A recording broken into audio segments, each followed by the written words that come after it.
क्या आपने और हमने स्कूली किताबों में गलत इतिहास पढ़ा? क्या जानबूझकर किताबों में इस्लामिक हमलावरों के इतिहास को महिमामंडित करके बताया गया, जबकि उनका इतिहास रक्त रंजित था?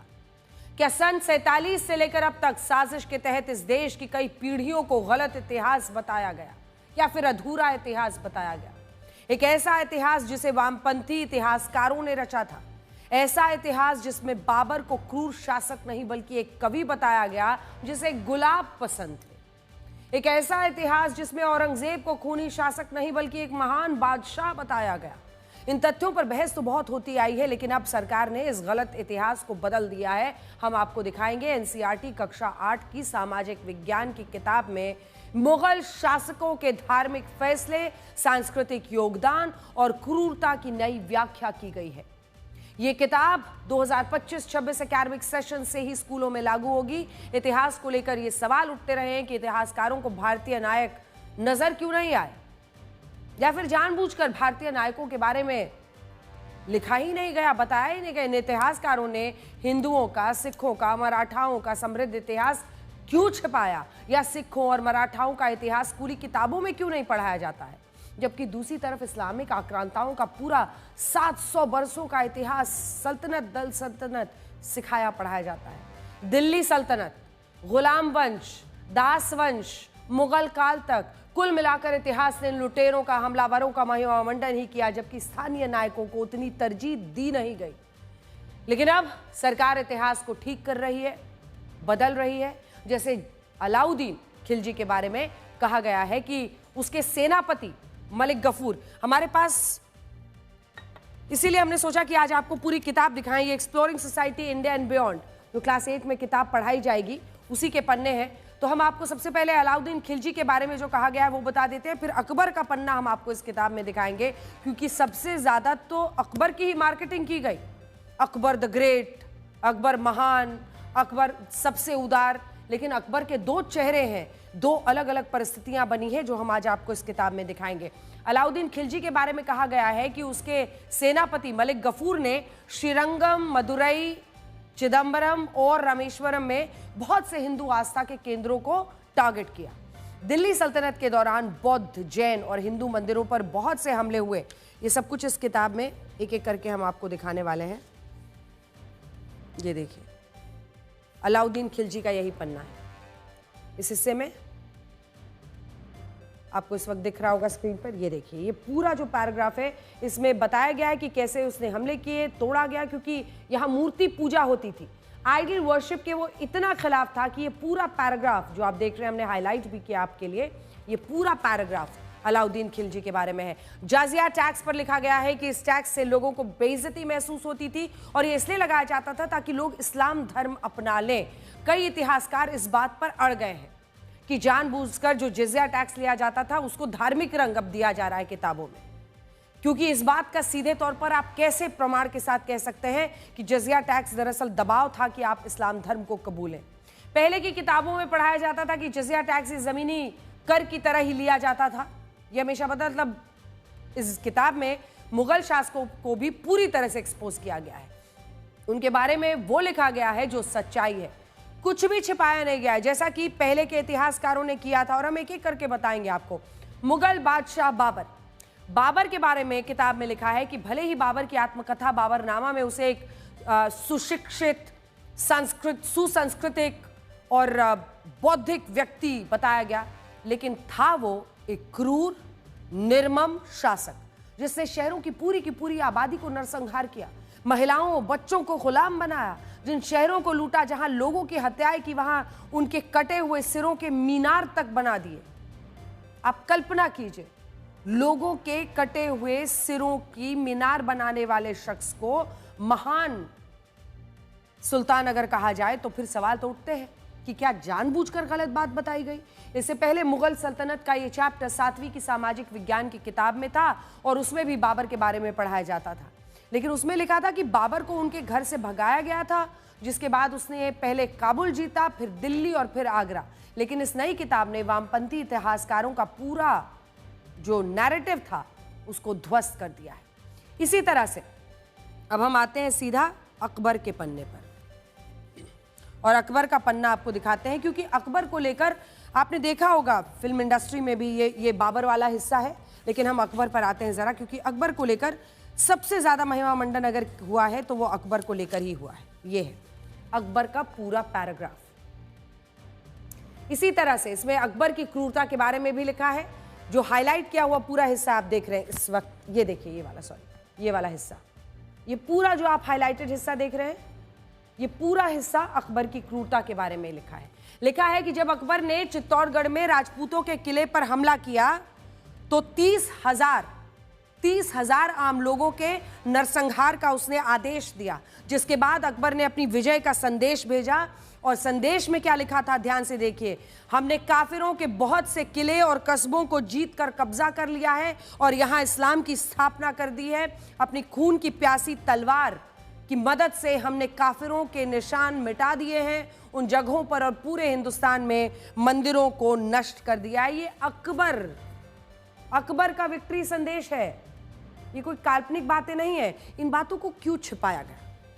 आज सवाल यही उठ रहा है कि आखिरकार तो अब ये पढ़ाया जा रहा है, लेकिन इन बातों को जानबूझकर क्यों छिपाया गया? और सोचिए कि अकबर को हमारी इतिहास की किताबों में बड़ी बड़ी फिल्में बनाई गई अकबर को लेकर, उसमें सबसे महान, सबसे अच्छा राजा, सबसे दिलेर राजा के तौर पर दिखाया गया। इसी किताब में आगे हालांकि ये भी बताया गया है कि बाद में उसमें कई बदलाव आए। वो हिंदू राजाओं की बेटियों के साथ शादी करके आसपास की जगहों में वो एक स्टेबलाइजेशन चाहता था, अपने पूरे साम्राज्य को स्थिर और स्थायी बनाना चाहता था। उसने जिज़िया टैक्स भी हटा दिया। लेकिन हमारी किताबों में लिखा है अकबर के बारे में कि बहुत सहिष्णु था, यही पढ़ाया गया। अकबर तो हिंदुओं को काफिर बताकर उन्हें मार रहा था, लेकिन उसका नरसंहार कर रहा था।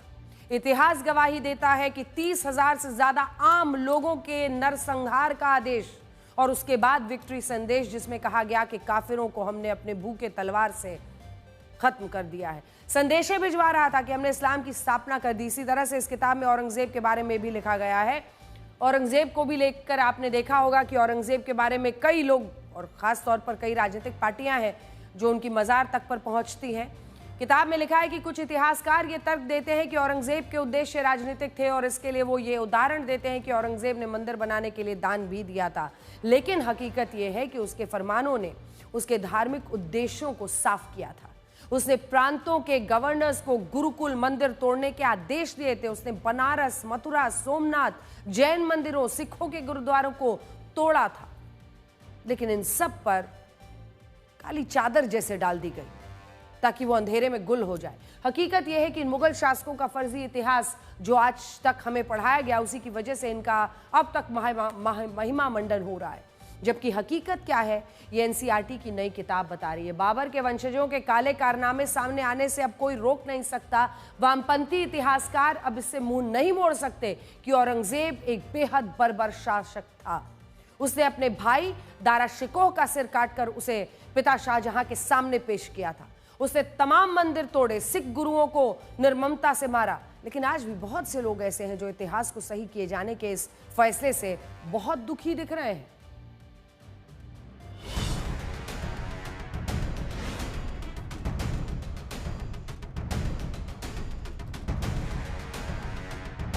इतिहास तोड़ मरोड़ कर लिखा गया है। अकबर कभी महान नहीं था, ये लुटेरा था, लुटेरा है, लुटेरा रहेगा इतिहास में।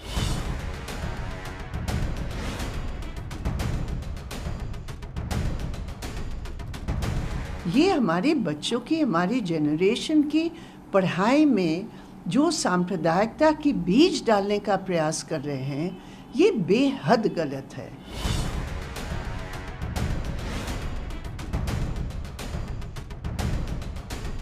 मुगलों ने तो लगातार अत्याचार किए। 1.25 मन जनेऊ तोड़ा जाता था औरंगजेब के समय में। गुरु तेग बहादुर जी की शहादत, गुरु अर्जन देव जी की शहादत, वो सबके सब मुगलों के चलते हुई। तो ये तो कई साल पहले होना चाहिए था, जो अब भारत सरकार ने करना शुरू किया है।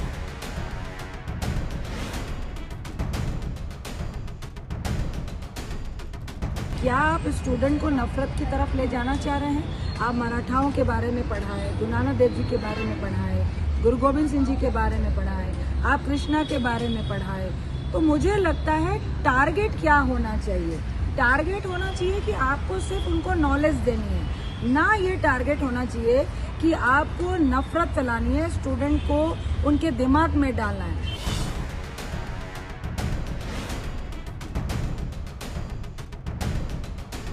इतिहास को तोड़ मरोड़ के पेश करके एक पर्टिकुलर दौर को एक डार्क पीरियड के तौर पे दिखाया जाए, ये बात गलत है। और इस तरह से आप बच्चों के जहनों को परागंदा कर रहे हैं, उनको यानी गलत दिशा में ले जा रहे हैं।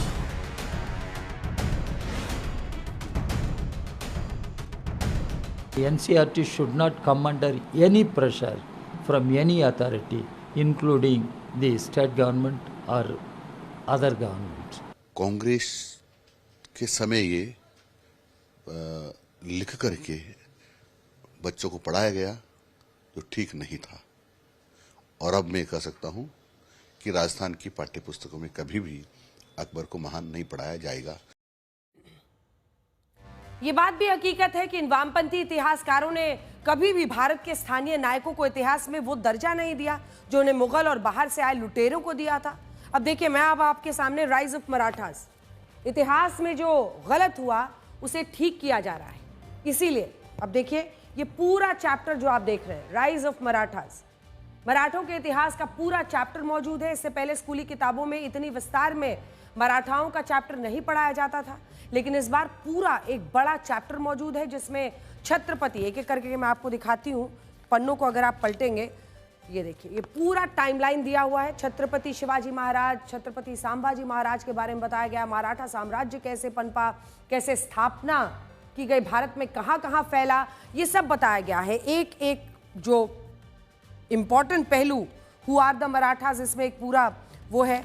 वहीं से आप आगे बढ़ेंगे तो फाउंडेशन ऑफ मराठा की कहाँ से इसका शुरुआत हुआ, और राइज ऑफ शिवाजी महाराज, तो ये सब एक एक करके इस पूरी किताब में दिया गया है।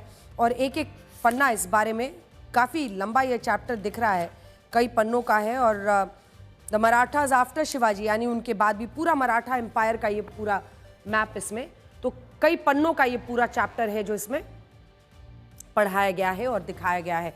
तो कुल मिलाकर अगर आप देखिए तो जो तरजीह मिलनी चाहिए थी भारत के शूरवीरों को, उस पर आप देखिए ना, मराठा एडमिनिस्ट्रेशन को लेकर, सिविलियन एडमिनिस्ट्रेशन कैसा था, वो किस तरह से अपना फाइनेंस मैनेज करते थे, सॉवरेन किंग थे, लेकिन उसी के साथ साथ वो पंच प्रधान जो रखते थे, प्रधान रखते थे, प्राइम मिनिस्टर, सचिव, मैरीटाइम सुप्रीमसी, जल में जो भारत की उस वक्त सुप्रीमसी थी, इन तमाम चीज़ों को इस किताब में डाला गया है। तो मुझे लगता है कि 10-20 पन्ने का एक पूरा चैप्टर मराठा साम्राज्य पर है। और सवाल यही है कि जिस तरह की जानकारी अब इसमें दी गई है, वो अपने आप में साफ संदेश है कि आने वाली पीढ़ी को कम से कम इतिहास के वो हिस्से जो भारत के गौरवमयी पल हैं उसके बारे में भी बताया जा रहा है। तो जो विदेशी आक्रांता थे, अगर उनका क्रूर चेहरा था तो वो क्रूर चेहरा भी सामने रखा जा रहा है।